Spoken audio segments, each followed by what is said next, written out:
सच के साथ। नमस्कार, सिटी लाइव में आप सभी का स्वागत है। मैं हूं अमित मिश्रा। आइए नजर डालते हैं आज के हेडलाइंस पर। भाजपा जनों ने राज्यपाल लक्ष्मण आचार्य का मनाया 69वां जन्मदिन। दीर्घायु के लिए मां मनसा देवी मंदिर में किया हवन पूजन। राज्य सूचना आयुक्त अजय कुमार उत्प्रेती ने काशी पत्रकार संघ के संवाद कार्यक्रम में किया शिरकत। आरटीआई के दुरुपयोग पर जताई चिंता। भोजपुरी अध्ययन केंद्र बीएचयू में भूगोल में स्थान और समाज विषय पर व्याख्यान।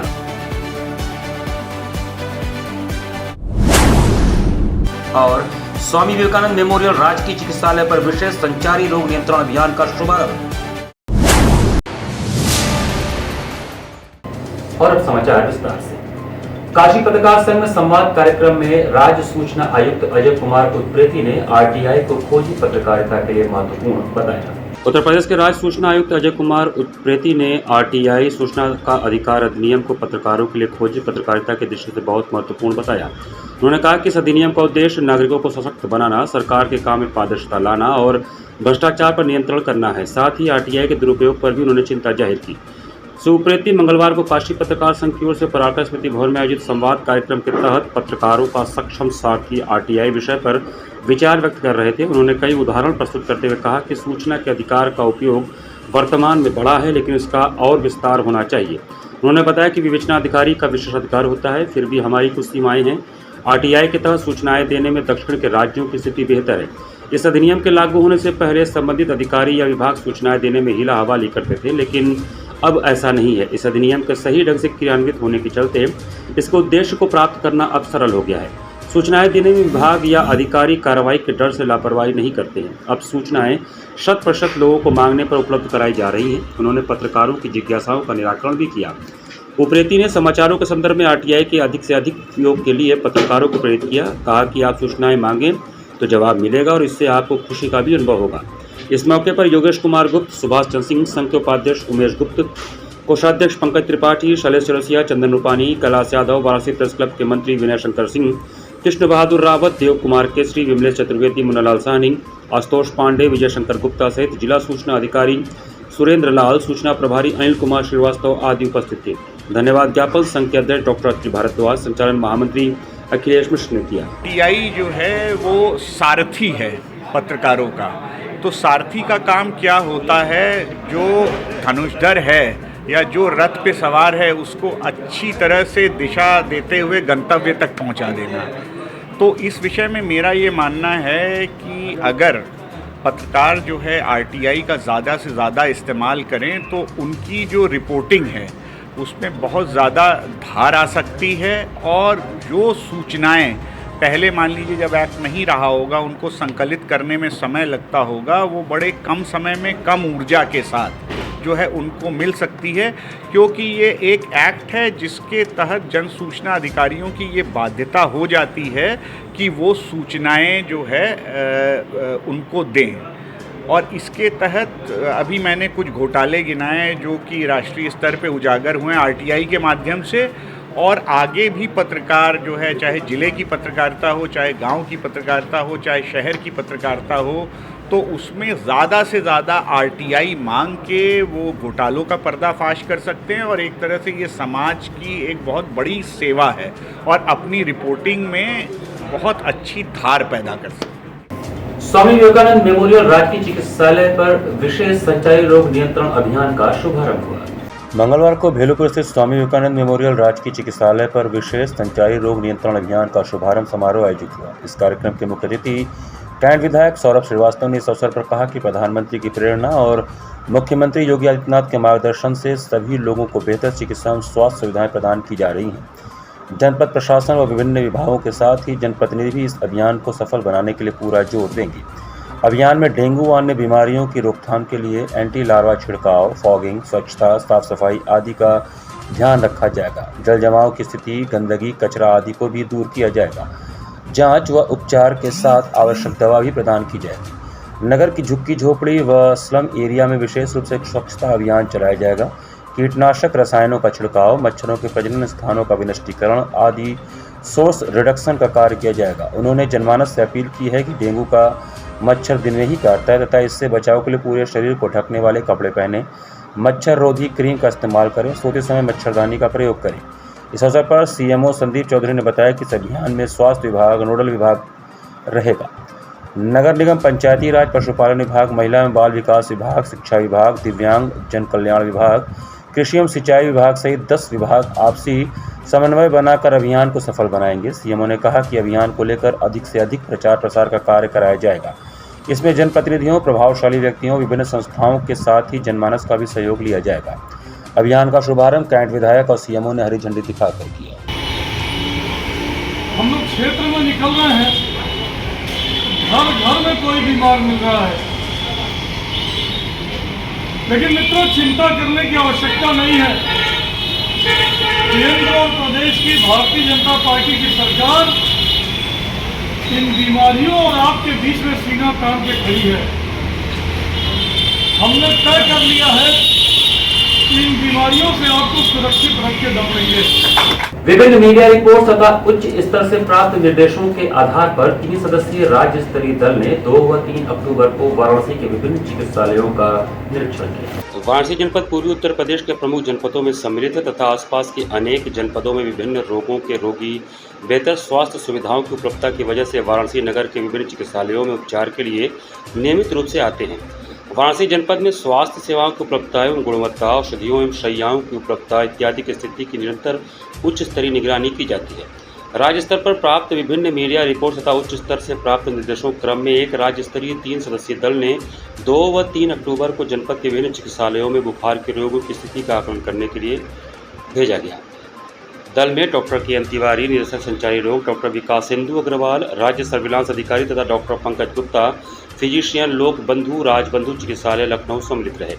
दल के सदस्यों के द्वारा 2 अक्टूबर को देर रात तक पंडित दीनदयाल उपाध्याय चिकित्सालय तथा 3 अक्टूबर को लाल बहादुर शास्त्री संयुक्त चिकित्सालय रामनगर एवं श्री शिव प्रसाद गुप्त मंडली चिकित्सालय कबीर चौरा का भ्रमण कर वार्ड में भर्ती मरीजों की स्थिति की जानकारी प्राप्त की गई। साथ ही उपलब्ध जांच एवं उपचार सुविधाओं की गहनतापूर्वक समीक्षा की गई। हम लोगों ने तीनों जो बड़े चिकित्सालय हैं उनका दौरा किया और वहाँ भर्ती जो मरीज हैं वो उनके इन्वेस्टिगेशंस, उनके सिम्टम्स और उनको जो सुविधाएं दी जा रही हैं उनके बारे में विस्तृत जानकारी प्राप्त की और जो कुछ सुधारात्मक उपाय हैं उनसे भी वहाँ के सीएमएस से बात की कि क्या किया जा सकता है।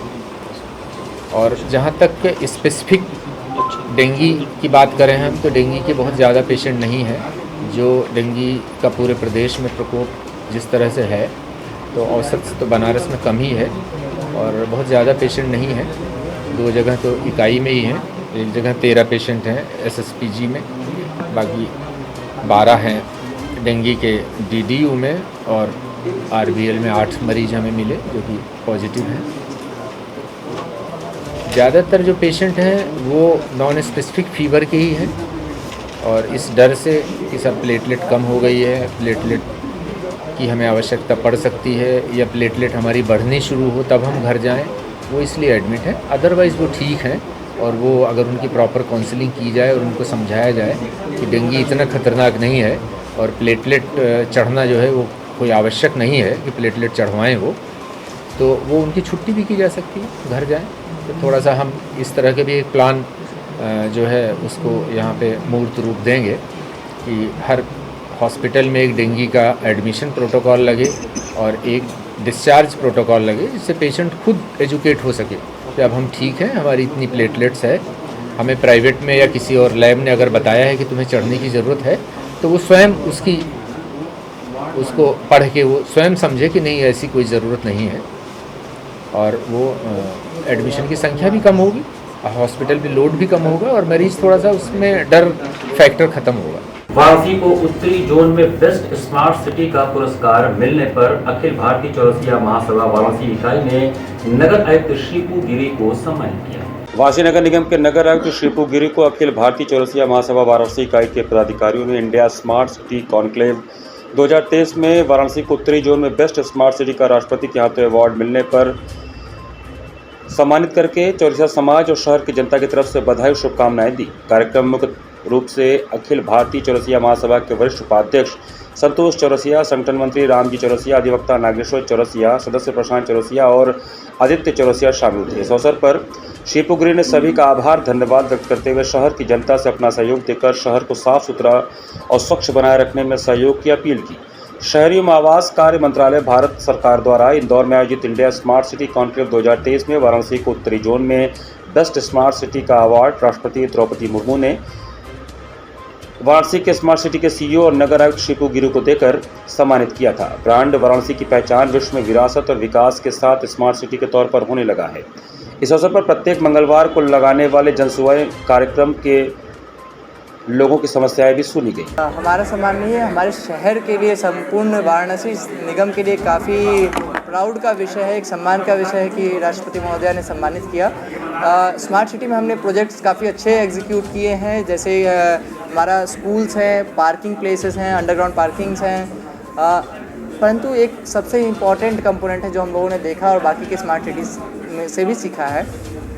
स्मार्ट सिटीज़ इंफ्रास्ट्रक्चर बनाती हैं। इंफ्रास्ट्रक्चर तब तक अपने संपूर्ण उपयोगिता को नहीं कर पाएंगे जब तक we don't have smart citizens. तो मुझे लगता है कि अगर हम as a smart citizen of Varanasi smart city, अगर हम इसको अच्छे से कर पाएंगे। स्मार्ट सिटीज़न का क्या दायित्व होता है? स्मार्ट सिटीज़न का दायित्व होता है कि वो कूड़े को जहाँ डस्टबिन लगा है वहाँ फेंके। अगर आप ट्रैफिक में चलते हैं तो आप ट्रैफिक नियमों का अनुपालन करें। कोई भी ट्रैफिक लाइट तब तक अपने औचित्य को पूरा नहीं करती जब तक हम उसको फॉलो ना करें। इसी प्रकार से जब हमारे टूरिस्ट आते हैं तो हमको उसकी जानकारी देनी है, उनके साथ अच्छे से व्यवहार करना है। ये कुछ जनरल जो हम लोगों को स्कूल में बताया जाता है, सिमिलर चीज़ें हैं।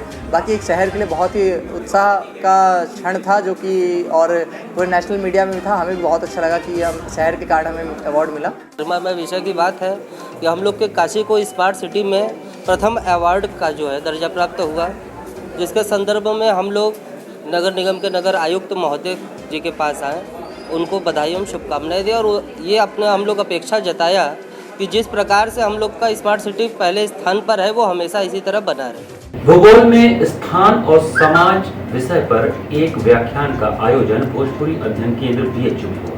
भोजपुरी अध्ययन केंद्र बीएचयू के राहुल सभागार में भूगोल में स्थान और समाज विषय पर एक व्याख्यान का आयोजन हुआ, जिसकी मुख्य वक्ता जामिया मिलिया इस्लामिया नई दिल्ली में भूगोल आचार्य प्रोफेसर तरुणा बंसल रही। अध्यक्षता केंद्र समन्वयक प्रोफेसर श्री प्रकाश शुक्ला ने किया। बीच वक्तव्य देते हुए प्रोफेसर तरुणा बंसल ने कहा कि भूगोल में स्थान व समाज का बहुत महत्व होता है। कई बार स्थान समाज को प्रभावित करता है और समाज से प्रभावित भी होता है।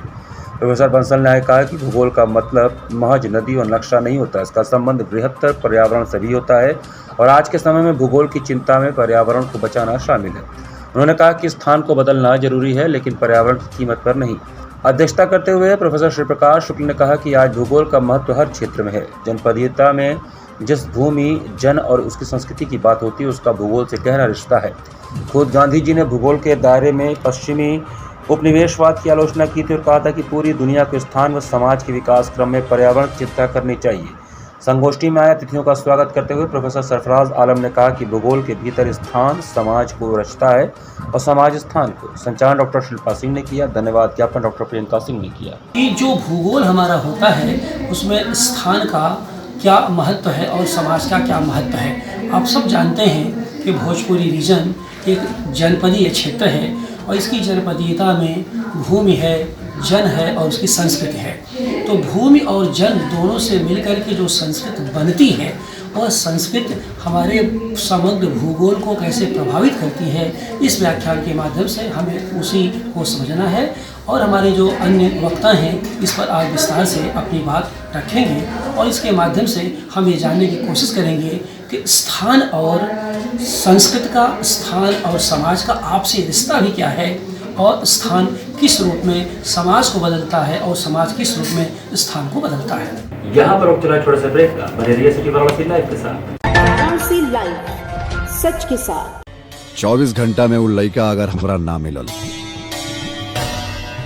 तो सारा शहर के आग लगा दे।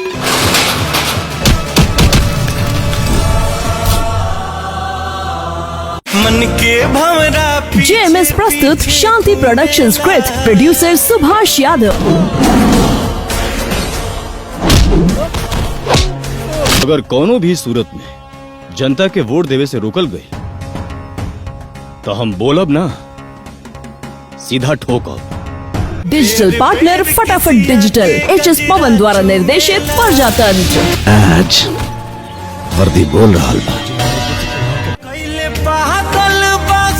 रितेश पांडे, काजल राघवानी अभिनीत एक संपूर्ण पारिवारिक फिल्म जल्द ही आपके नजदीकी सिनेमाघरों में।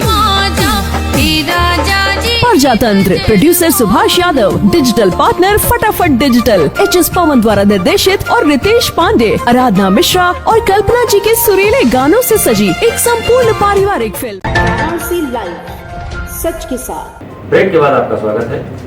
भारतीय जनता पार्टी मंडल द्वारा सिक्किम के राज्यपाल लक्ष्मण आचार्य का 69वां जन्मदिन स्वच्छता अभियान के साथ मनाया गया। रामनगर भारतीय जनता पार्टी मंडल द्वारा मंगलवार को मंडल अध्यक्ष अजय प्रताप सिंह के नेतृत्व में वरिष्ठ भाजपा नेता शैलेंद्र किशोर पांडे के सहयोग से सिक्किम के राज्यपाल लक्ष्मण आचार्य के 69वें जन्मदिन पर नगर में स्वच्छता अभियान चलाया गया, जिसमें मुख्य अतिथि काशी क्षेत्र के यशस्वी अध्यक्ष दिलीप सिंह पटेल ने कार्यक्रम के निमित्त नगर के प्राचीन सुप्रसिद्ध मां मनसा देवी मंदिर में यशस्वी राज्यपाल के लिए दीर्घायु व मंगल कामना हेतु भजन कीर्तन तथा हनुमान चालीसा का पाठ कराया तथा राजकीय बाल अपराध संप्रेषण गृह बालक एवं राजकीय बाल सुधार गृह बालक के प्रांगण में अनाथ बच्चों के बीच क्षेत्रीय फलों एवं मिठाइयों का वितरण करते हुए लक्ष्मण आचार्य के दीर्घायु होने की कामना की गई। इस कार्यक्रम में प्रमुख रूप से जिला उपाध्यक्ष सुरेश सिंह, आशा गुप्ता, महानगर मंत्री डॉक्टर अनुपम गुप्ता, मंडल अध्यक्ष अजय प्रताप सिंह, शैलेंद्र किशोर पांडे, नंदलाल चौहान, कुलदीप सिंह, अशोक जायसवाल, सत्येंद्र सिंह, पिंटू, लव कुमार, वैभव सिंह, जितेंद्र पांडे, राजेंद्र शंकर, वीरेंद्र कुशवाहा, मनोज यादव, लल्लन सोनकर, विनोद पटेल, अभिषेक सिंह, अर्जुन शर्मा, राहुल देव कसेरा, सुनील गुप्ता, कंचन निषाद, आशुतोष पांडे, रितेश पाल, अरुण ओझा, धीरेन्द्र प्रताप, राजकुमार सिंह, अमृता दुबे, संजय पांडे, संतोष गुप्ता, मनीष सिंह, राहुल देव, प्रिंस कश्यप प्रमुख रूप से उपस्थित थे। रविवार को कैंट रेलवे स्टेशन पर पूर्वांचल वीर सेना द्वारा सेना से सेवानिवृत्त सैनिकों का भव्य स्वागत समारोह आयोजित किया गया। वाराणसी कैंट रेलवे स्टेशन पर रविवार को पूर्वांचल वीर सेना द्वारा सेना से सेवानिवृत्त हो रहे सूबेदार अशोक कुमार यादव एवं नायक सदानंद दुबे का गाजे बाजे के साथ भव्य स्वागत समारोह का आयोजन किया गया। वाराणसी कैंट रेलवे स्टेशन से सैनिकों के निवास स्थान गोईठा, वाराणसी और रामसिंहपुर हरहुआ तक सम्मान समारोह आयोजित किया गया। स्वागत समारोह में पूर्वांचल वीर सेना के अध्यक्ष सूबेदार मेजर ऑनररी लेफ्टिनेंट सुरेश नागर रिटायर्ड, सचिव सूबेदार मेजर ऑनररी कैप्टन हवलदार संजय पटेल, सूबेदार बाबूलाल यादव, संगठन सलाहकार रिटायर्ड हवलदार सुरेंद्र यादव, कार्यक्रम संयोजक के साथ ही साथ बहुत सारे पूर्वांचल वीर सेना ट्रस्ट के भूतपूर्व सैनिक सदस्यों का क्षेत्रवासियों ने समारोह में बढ़ चढ़कर हिस्सा लिया। 30 साल अपनी नौकरी पूरा करके मैं 30 सितंबर को सेवानिवृत्त हुआ और 2 अक्टूबर को मैं वाराणसी कैंट स्टेशन पर पहुंचा और मेरे वेलकम और स्वागत के लिए जो पूर्वांचल वीर सेना के मेरे साथियों ने जो मेरा भव्य स्वागत किया है उसके लिए मैं बहुत बहुत आभार व्यक्त करता हूं और इस सेना को और मजबूत बनाने के लिए हमें जितना हो सकेगा हम लोग सहयोग करेंगे और अपने और भी जो भाई हैं सैनिक उनको जोड़ने की कोशिश करेंगे। मणिकर्णिका अंतर्राष्ट्रीय फिल्म उत्सव का द्वितीय आयोजन 13 से 15 अक्टूबर तक नागे नाटक मंडली प्रेक्षागृह में होगा।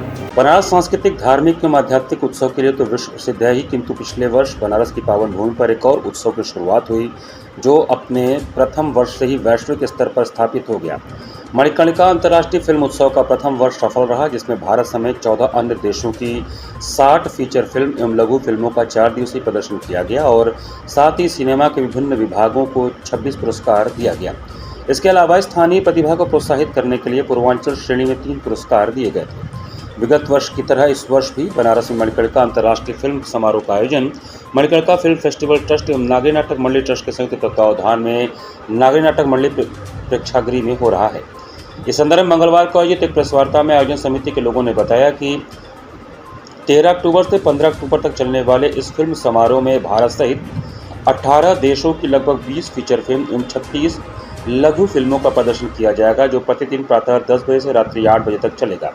समारोह का उद्घाटन 13 अक्टूबर को सुबह 10 बजे मुख्य अतिथि अभिनेता सौरभ शुक्ला एवं अभिनेता दीपक तिजोरी एवं अभिनेता मुकेश तिवारी के कर कमलों द्वारा किया जाएगा। इस वर्ष प्रदर्शित फिल्मों के निर्देशकों की उपस्थिति भी विगत वर्ष से ज़्यादा होगी, जिससे दर्शकगण सवाल जवाब सत्र में सिनेमा की बारीकियों से और भी ज़्यादा अवगत हो सकेंगे। साथ ही इस वर्ष साहित्य अकादमी के सौजन्य से सिनेमा के साहित्यिक पहलू भी परिचर्चा के सत्र का आयोजन किया जाएगा, जो निसंदेह सिनेमा प्रेमियों के लिए ज्ञानप्रद होगा। नागी नाटक मंडली ट्रस्ट एवं मणिकर्णिका फिल्म फेस्टिवल ट्रस्ट प्रतिवर्ष इस अंतर्राष्ट्रीय फिल्म समारोह में नए आयाम जोड़ने के लिए और मनोरंजन के साथ ही बनारस को विश्व सिनेमा से जोड़ने के लिए प्रतिबद्ध है। इस वर्ष भी बड़ी संख्या में भारतीय और विश्व स्तरीय सिनेमा का प्रदर्शन होगा। 13 से 15 अक्टूबर तक 3 दिवसीय द्वितीय मणिकर्णिका इंटरनेशनल फिल्म फेस्टिवल का आयोजन हो रहा है वाराणसी में, जो वाराणसी के लिए एक नया आयाम साबित कर रहा है कि जो पिछले बार फिल्म महोत्सव हुआ था उसकी सफलता को देखते हुए दोबारा आयोजन हो रहा है और भविष्य में भी होता रहेगा। मणिकर्णिका द्वितीय की इस बार शुरुआत है, भविष्य में किस लेवल तक इसे लेके जाएंगे और नाट्य मंचन से जो भी छात्र या बच्चे जो भी इससे जुड़े हैं उनको किस तरीके से फ्यूचर में आपने बहुत अच्छा सवाल किया है कि नाट्य मंचन से जो लोग जुड़े होते हैं उसके लिए इस बार फिल्म फेस्टिवल के दौरान एक पूर्वांचल कैटेगरी का स्पेशल अवार्ड रखा गया है, जिसमें पूर्वांचल के जो लोग भी फिल्म से जुड़ करके अपनी वो कलात्मकता दिखाना चाहते हैं, वो अपनी फिल्में बनाना चाहते हैं, उनको अलग से एक श्रेणी दी गई है। उनको प्रोत्साहित करने के लिए ही ये अवार्ड रखे गए हैं, जिससे यहाँ के लोग प्रोत्साहित होकर के ज़्यादा से ज़्यादा फिल्म निर्माण में जुड़ें।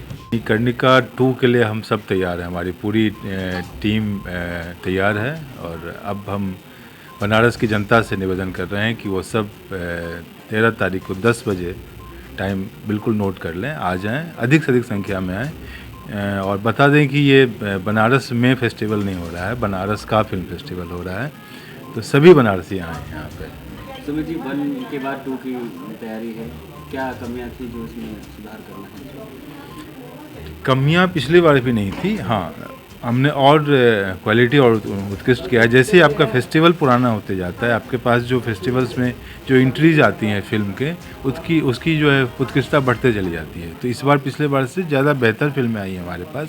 हमारे जूरी के लिए काफ़ी मुश्किल था, उन बेहतर फिल्मों में से लगभग 108 फिल्में आई थी, उसमें से 50 फिल्में चुनना हमारे जूरी के लिए बड़ा मुश्किल था। इस हद की फिल्में आई हैं इस बार। कसोधन वैश्य नवयुग समिति द्वारा स्वर्गीय उमाशंकर कसोधन की स्मृति में सामान्य ज्ञान, विज्ञान, मेहंदी, चित्रकला प्रतियोगिता एवं निःशुल्क स्वास्थ्य शिविर का आयोजन हुआ। नए सड़क क्षेत्र स्थित एक सभागार में कसोधन वैश्य नवयुग समिति के तत्वावधान में स्वर्गीय डॉक्टर उमाशंकर कसोधन की स्मृति में सामान्य ज्ञान, विज्ञान, मेहंदी, चित्रकला प्रतियोगिता एवं निःशुल्क स्वास्थ्य शिविर का आयोजन किया गया। इस कार्यक्रम में मुख्य अतिथि डॉक्टर के.सी. गुप्ता, विशिष्ट अतिथि डॉक्टर शिव कुमार एवं डॉक्टर आशीष गुप्ता मंच पर मौजूद रहे। प्रत्येक वर्ष की भांति इस वर्ष 2 अक्टूबर को यह आयोजन होता है, जो इस बार भी आयोजित किया गया। कार्यक्रम की शुरुआत कश्यप ऋषि, राष्ट्रपिता महात्मा गांधी एवं पूर्व प्रधानमंत्री लाल बहादुर शास्त्री जी की तैली चित्र पर माल्यार्पण करके शुरुआत किया गया तथा इस कार्यक्रम में कक्षा 6 से 12 तक के बच्चों के बीच ज्ञानवर्धन हेतु सामान्य ज्ञान मेहंदी प्रतियोगिता मॉडल आयोजित की गई, जिसमें प्रथम, द्वितीय, तृतीय आने वाले बच्चों को पुरस्कृत किया गया तथा अन्य बच्चों को सांत्वना पुरस्कार दिया गया। साथ ही इस कार्यक्रम में स्वास्थ्य शिविर आयोजित किया गया, जिसमें उपस्थित चिकित्सकों एवं उनके सहयोगियों को भी स्मृति चिन्ह मोमेंटो देकर सम्मानित किया गया। ये उमाशंकर जी की स्मृति में हो रहा है मेहंदी प्रतियोगिता।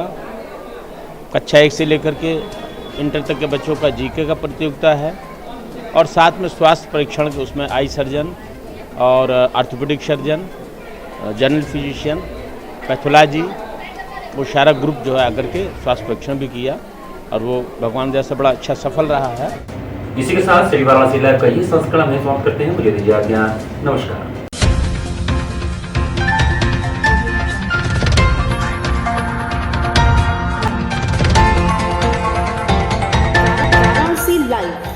सच के साथ।